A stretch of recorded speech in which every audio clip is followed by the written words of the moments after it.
चूरू में lieutenant general Sagat Singh की प्रतिमा अनावरण कार्यक्रम आयोजित किया गया, जिसमें मुख्यमंत्री भजनलाल शर्मा, लोकसभा अध्यक्ष ओम बिरला, सिक्किम के राज्यपाल ओम माथुर, भाजपा नेता राजेंद्र राठौर शामिल रहे। कार्यक्रम में मुख्यमंत्री भजनलाल शर्मा ने कहा कि शेखावाटी वीरों की धरती है और सगत सिंह ने देश की रक्षा में अहम योगदान दिया है। उन्होंने बताया सरकार सैनिकों के सम्मान के लिए लगातार काम कर रही है और मेक इन इंडिया के तहत देश रक्षा उत्पादन में आगे बढ़ रहा है। सीएम ने कहा कि यमुना का पानी शेखावाटी लाने की 32,000 करोड़ रुपए की योजना जल्द ही धरातल पर उतरेगी। उन्होंने डबल इंजन सरकार के विकास कार्यों का उल्लेख करते हुए कहा कि कांग्रेस विकास कार्यों में विफल रही है और अब राजनीतिक विरोध कर रही है। जब मेरे को शेखावाटी आना होता है तो निश्चित रूप से उस समय को मैं धन्य मानता हूं कि जब मैं इस धरती पर पैर रखता हूं तो मुझे लगता है कि यह उन वीरों की धरती है, यह उन रणमांगड़ों की धरती है। देश के इतिहास में कोई भी युद्ध उठा के देख लीजिए, मेरा शेखावाटी का लाल हमेशा आगे रहा है। यह वो धरती है, शेखावाटी की धरती। इसलिए मैं धरती को प्रणाम करता हूं, नमन करता हूं। मित्रों, आज ये इस वीर भूमि पर चूरू के सपूत लेफ्टिनेंट जनरल सगत सिंह जी को स्मरण करने के लिए हम एकत्रित हुए हैं, जिन्होंने मातृभूमि की रक्षा के लिए अपने प्राणों की बाजी लगा दी।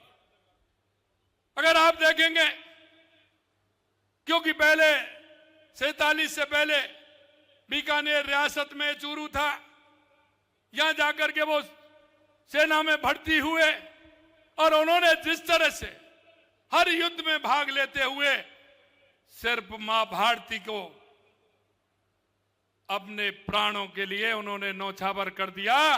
और हमेशा उनके मन में एक ही बात थी, एक ही कल्पना थी कि मेरी भारत मां से बड़ा कोई नहीं है। मेरे होते हुए दुश्मन किसी भी काम को नहीं कर सकता, यह उनके अंदर जज्बा था। आज अनावरण होने वाली प्रतिमा उस महान वीर की है। आने वाली पीढ़ी को प्रेरणा मिले, आने वाली पीढ़ी देश और राष्ट्र के लिए इसी समर्पित भाव से काम करे। मुझे गर्व है इस चूरू सीकर झुन्नू की धरती पर, जहां हर परिवार का बच्चा जब पैदा होता है तो देशभक्त पैदा होता है और देश की रक्षा के लिए पैदा होता है। और इसीलिए अजय योद्धा लेफ्टिनेंट जनरल सगत सिंह जी की मूर्ति आने वाली कई पीढ़ियों को प्रेरणा देगी और उनकी विरासत, उनका इतिहास, उनका अध्यवसाय, शौर्य आने वाले समय के अंदर इस चूरू और देश के नौजवानों को नई दिशा देंगे। मैं पुनः आज इस धरती पर सगत सिंह जी को प्रणाम करता हूं और विशेष रूप से इस सारे क्षेत्र के लोकप्रिय नेता श्री राजेंद्र राठौड़ जी का जन्मदिन भी है। आज उन्होंने जन्मदिन भी शौर्य दिवस के रूप में मनाया और मुझे पता है, मैं सुबह जब 5 बजे भी जाता था तो एक गरीब की सेवा करने का जज्बा कोई राजनेता में देखा है तो वो राजेंद्र राठौड़ है। और इसीलिए आने वाले समय के अंदर मैं यहां से दूर, मुख्यमंत्री जी ने मुझे कहा अगर जाओ पश्चिमी बंगाल में जाओ। मैं पश्चिमी बंगाल में चुनाव में था, आपके बीच में मेहमान के रूप में आया। इस चिलचिलाती धूप में ये चूरू का परिवार इतनी बड़ी संख्या में चलकर आया। मैं कैसे आपको धन्यवाद दूं, मेरे पास शब्द नहीं। अभी हरलाल जी ने कहा कि मेरा जन्मदिवस कल था और हमेशा चूरू का परिवार मनाता था। आज हमें शौर्य दिवस पर इकट्ठे हुए हैं, पर जब भी मौका मिला, पिछली बार मुख्यमंत्री जी ने कहा 10 करोड़ पौधे लगाने हैं। आप इसी बड़ी सभा के अंदर हमने मुख्यमंत्री जी 1,11,000 पौधे लगाने का इस जिले में संकल्प लिया था। वो संकल्प दिवस था। इससे पहले रक्तदान करके Limca book of record Churu से खबर, जहां मुख्यमंत्री भजनलाल शर्मा ने कांग्रेस पर जमकर निशाना साधा। सीएम ने कहा कि कांग्रेस ने हमेशा देश हित से जुड़े हर मुद्दे का विरोध किया है। उन्होंने महिला आरक्षण, धारा 370 और रिफाइनरी जैसे मुद्दों को लेकर कांग्रेस की नीतियों पर सवाल उठाए और कई गंभीर आरोप भी लगाए।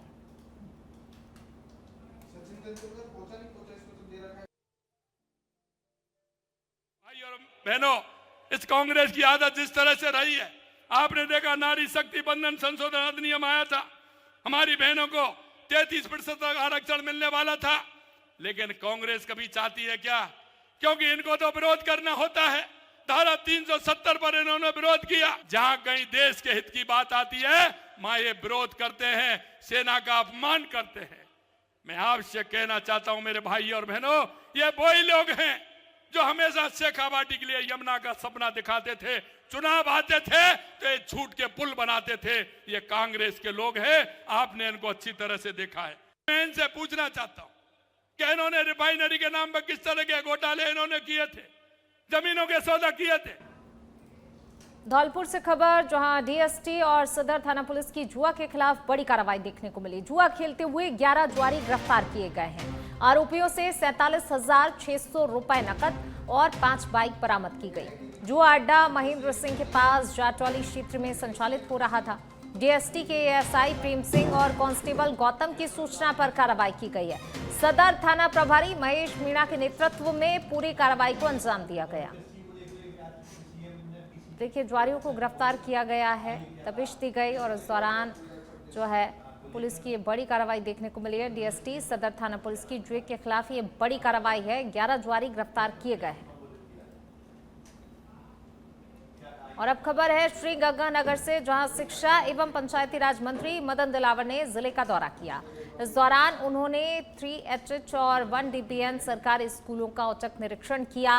निरीक्षण के दौरान कई गंभीर खामियां भी सामने आई, जिस पर मंत्री ने गहरी नाराजगी जताई।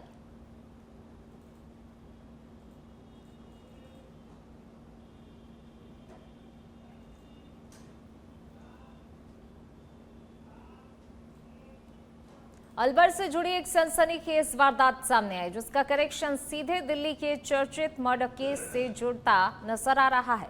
दिल्ली में IRS अधिकारी की बेटी की हत्या के आरोपी की पहचान अलवर के राजगढ़ निवासी के रूप में हुई है। चौंकाने वाली बात यह है कि आरोपी ने दिल्ली में हत्या को अंजाम देने से पहले अपने ही गांव में एक महिला के साथ दुष्कर्म की वारदात को भी अंजाम दिया था। अब इस पूरे मामले में दिल्ली पुलिस की 4 टीमें अलवर पहुंचकर आरोपी की तलाश में जुटी हैं, जबकि स्थानीय पुलिस भी लगातार दबिश दे रही है।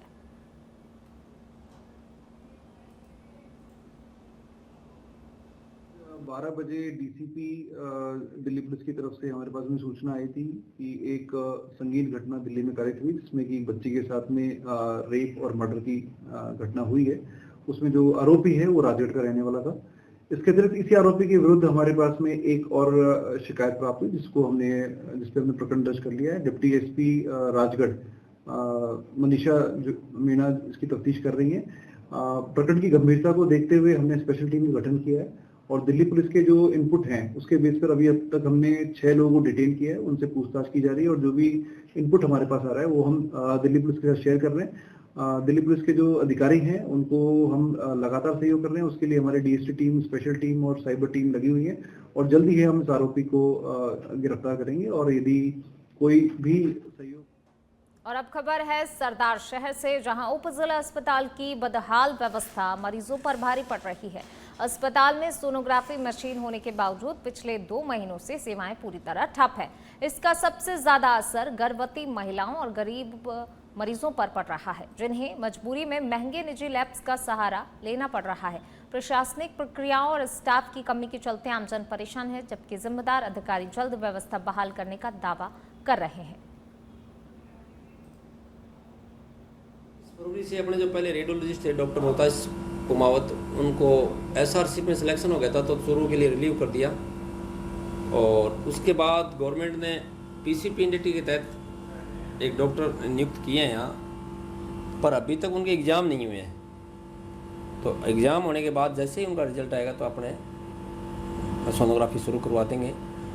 और जो गर्भवती महिलाएं हैं उनका जो प्रधानमंत्री मातृत्व दिवस पर जो होते हैं तो उसमें एक फ्री कूपन मिलता है, तो एक सोनोग्राफी निश्चित रूप से उनकी फ्री होती ही है, जो प्राइवेट सोनोग्राफी में अपने।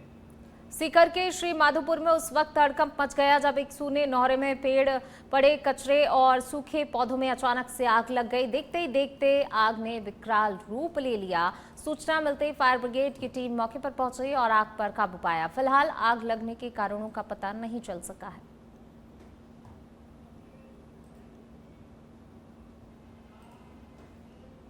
और अब खबर बांसवाड़ा से, जहां कांग्रेस के राष्ट्रीय अध्यक्ष मल्लिकार्जुन खड़गे के खिलाफ हेट स्पीच के आरोप में परिवाद पेश किया गया।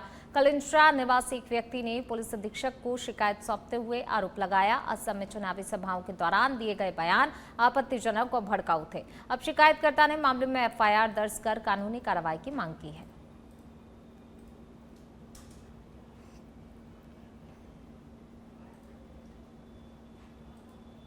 तो मल्लिकार्जुन खड़गे ने असम में चुनावी रैली के दौरान में भड़काऊ भाषण दे करके देश की जनता को विभिन्न समुदाय के बीच में विवाद डाल करके दंगे कराने के इरादे से जो स्पीच दिया, उसमें उन्होंने कहा कि आरएसएस और बीजेपी के लोग जो सांप से तुलना की है। उन्होंने कहा अगर आप नमाज ही पढ़ रहे हो तो नमाज पढ़ते समय कोई जहरीला सांप निकल रहा हो तो आप नमाज तोड़ करके उसको मार देवे, और वो सांप है बीजेपी और आरएसएस वाले लोग। मतलब किस प्रकार से बीजेपी और आरएसएस वाले लोगों को मारने के लिए मुस्लिम समुदाय के लोगों को उकसाने के वाले भाषण दिए हैं। इस प्रकार से वो कल मल्लिकार्जुन खड़गे के जो बयान है, वो बयान से देश में दंगे फैलाना और हिंडौन सिटी में सीएमएचओ डॉक्टर सतीश चंद्र मीना ने कटकड़ और झारेड़ा के राज्य के चिकित्सा संस्थानों का औचक निरीक्षण कर हीट वेव से निपटने की तैयारियों का जायजा लिया। निरीक्षण के दौरान उन्होंने वार्डों में बेड आरक्षित रखने, कूलर, एसी की पर्याप्त व्यवस्था सुनिश्चित करने के निर्देश दिए। झारेड़ा सीएचसी में चल रहे निर्माण कार्य और भूमि संबंधी मामलों की जानकारी लेकर व्यवस्थाओं को बेहतर करने के निर्देश दिए। इसके साथ ही एचपीवी वैक्सीनेशन की स्थिति की समीक्षा करते हुए 14 से 15 वर्ष की बालिकाओं को स्कूलों के माध्यम से टीकाकरण के लिए प्रेरित करने पर जोर दिया और कहा, जिला इस अभियान में अन्य जिलों से पीछे है, जिसे सुधारने के लिए प्रभावी प्रयास जरूरी है। जैसलमेर से खबर, झिनझिनियाली थाना क्षेत्र में एक खेत में 51 वर्षीय महिला का संदिग्ध अवस्था में शव मिलने से इलाके में सनसनी फैल गई। मृतका की पहचान बायतू निवासी हतु देवी के रूप में हुई। प्रारंभिक जानकारी के अनुसार महिला का शव उस समय मिला जब उसका पति शादी समारोह से लौटकर खेत पर पहुंचा। मौके से ट्रैक्टर और जीरे की फसल गायब मिलने के बाद हत्या के साथ लूट की आशंका जताई जा रही है। पुलिस और एफएसएल टीम मौके पर पहुंचकर जांच में जुटी है।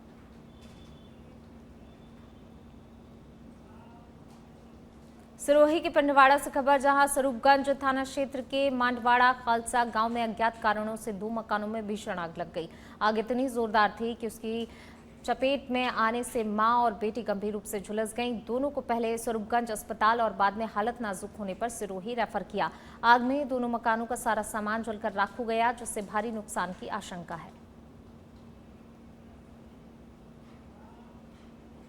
भरतपुर से खबर, जहां बार काउंसिल ऑफ राजस्थान के चुनाव के लिए मतदान हुआ। पूरे प्रदेश के साथ भरतपुर में भी वकीलों में उत्साह देखने को मिला। यहां 1040 मतदाताओं ने अपने मताधिकार का प्रयोग किया। चुनाव प्रक्रिया शांतिपूर्ण और निष्पक्ष तरीके से संपन्न हुई।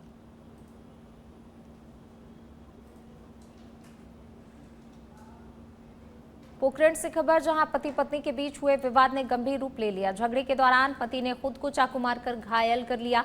घटना रामदेवरा क्षेत्र की बताई जा रही है, जहां घायल व्यक्ति को 108 एम्बुलेंस के जरिए पोखरण के जिला अस्पताल लाया गया, जहां उसका उपचार जारी है। फिलहाल पुलिस मामले की जांच में जुटी है।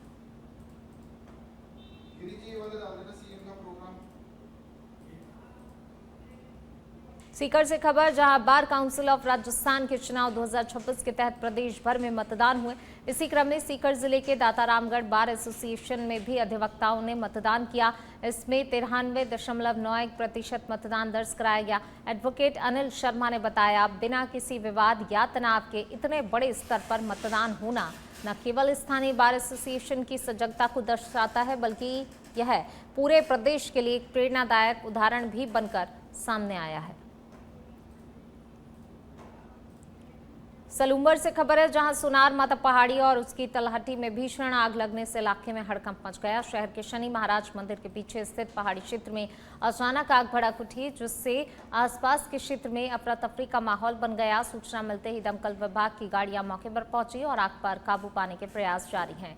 घटनास्थल पर बड़ी संख्या में लोग एकत्रित हो गए। वहीं वन विभाग की टीम, प्रशासनिक अधिकारी मौके पर मौजूद हैं। फिलहाल किसी प्रकार की जनहानि की सूचना नहीं है, लेकिन हालात पर नजर रखी हुई है।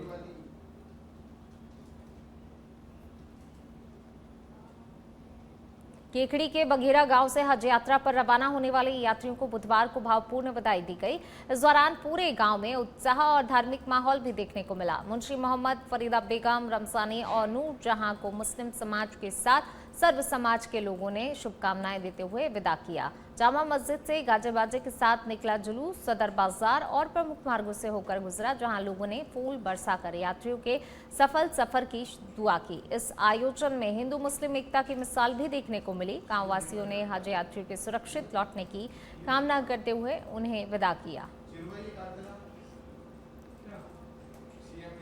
धौलपुर में बिजली चोरी और बकाया वसूली को लेकर डिस्कॉम ने बड़ा अभियान छेड़ दिया है। जयपुर डिस्कॉम की टीम ने सख्त कार्रवाई करते हुए 20 लाख रुपए के बकायादारों पर शिकंजा कसते हुए 12 ट्रांसफार्मर उतार दिए हैं। इतना ही नहीं, बिजली चोरी के खिलाफ चलाए गए अभियान में 45 मामले पकड़कर करीब 13 लाख का जुर्माना लगाया गया। इस कार्रवाई से हड़कंप मच गया है। विभाग ने साफ कर दिया, नियमों से खिलवाड़ करने वालों को बख्शा नहीं जाएगा।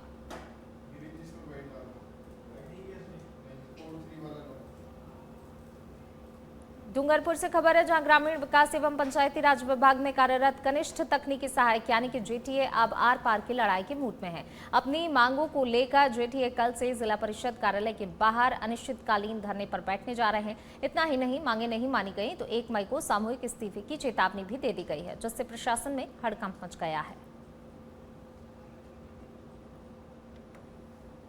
के आह्वान पर हमारे आज माननीय मंत्री महोदय को मार्फत कलेक्टर साहब और सीओ साहब के थ्रू हमने ज्ञापन दिया हुआ। हमारी मुख्य मांगी थी, जो विभाग द्वारा 3 तारीख को जो आदेश निकाला था JN और जेटीए समकक्ष काम करने के लिए, जो GK 2025 अनुसार निकाला था, उस आदेश को विभाग द्वारा ही वापस 14 तारीख को निरस्त कर दिया गया है। उन्होंने SOP का हवाला देते हुए हमारी मुख्य मांग ये है कि जब तक SOP न हो, तब तक हमारे दोनों मांगे को JN और जेटीए एक समकक्ष काम करेंगे। हम वापस